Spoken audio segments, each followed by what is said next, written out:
So here we are in the Chase High School in Malvern, and we are coming to talk to Miss Rose, who's a Worcestershire Autism Mentor, and to Matilda, who she's been mentoring.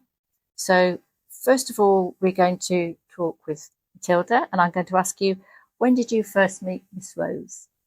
I think I first met Miss Rose when I had like a sensory audit, which was like asking me about things that I guess I found challenging about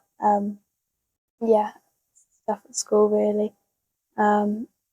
Before that I'd had more like of the generalised support from like a year leader. So I think my first time speaking to Miss Rose was then. Yeah. And was that this year? I think that was last year. And from the outcomes of that audit, did you recognise specific things in there that you think needed looking at even? Yeah, I think I hadn't really thought about the things which I find challenging being things that people find challenging. I think I just thought of them as being things that everyone found challenging. Is there one particular thing that you can say? Probably one of my biggest things is noise.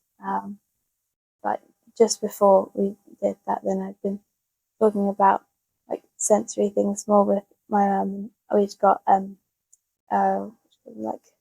like the noise cancelling. Yeah, the loop ones. Yeah. So I definitely think that was one of the things which, as we started to talk about it more, became more apparent. Yeah.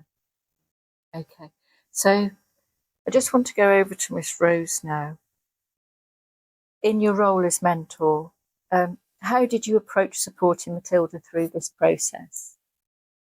It's actually been really easy supporting Matilda because although Matilda finds meeting new people difficult and opening up difficult, she's been really accepting of any information that she's offered and really open and willing to talk about her difficulties.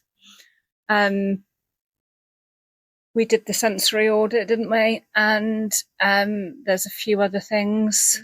We do a separate PSHE group. Oh, yeah.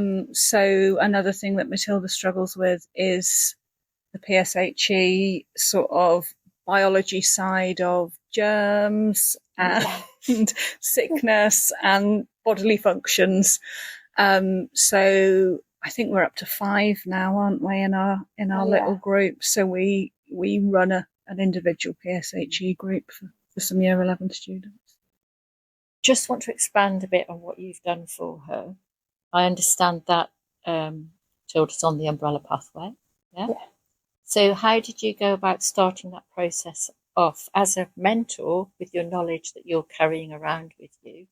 So I think you already had a feeling that might be something that was going on for you, didn't you? And you'd had a conversation with your parents about it, and parents spoke to school, and we actually have almost like a flow chart at school of what we do if somebody has those concerns. And one of the first things is the sensory audit. And meeting Matilda to do that, it was quite clear that there were, sensory difficulties. And we had a look at the other criteria, didn't we? Of the sort of repetitive behaviours and social cues and those kind of things. And sort of came to the conclusion together, didn't we, that a referral to the umbrella pathway would be useful. Yeah,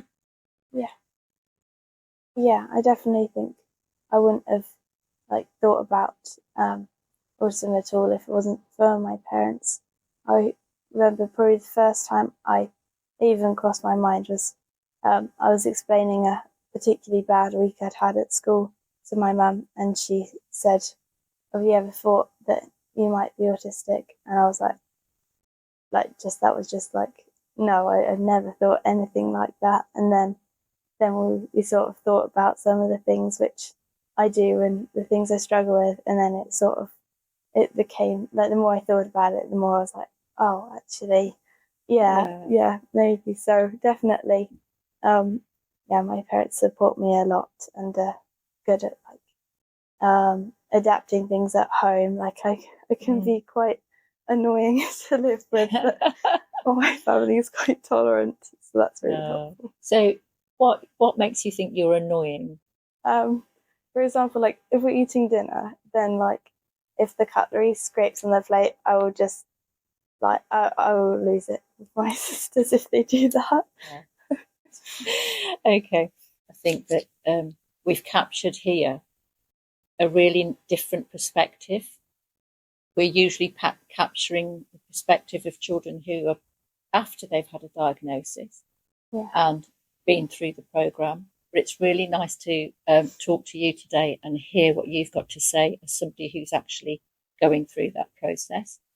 And I hope that you'll go through the proper programme with Miss Rose afterwards. And I'll be really interested to know how that comes out. So thanks very much. Thank you.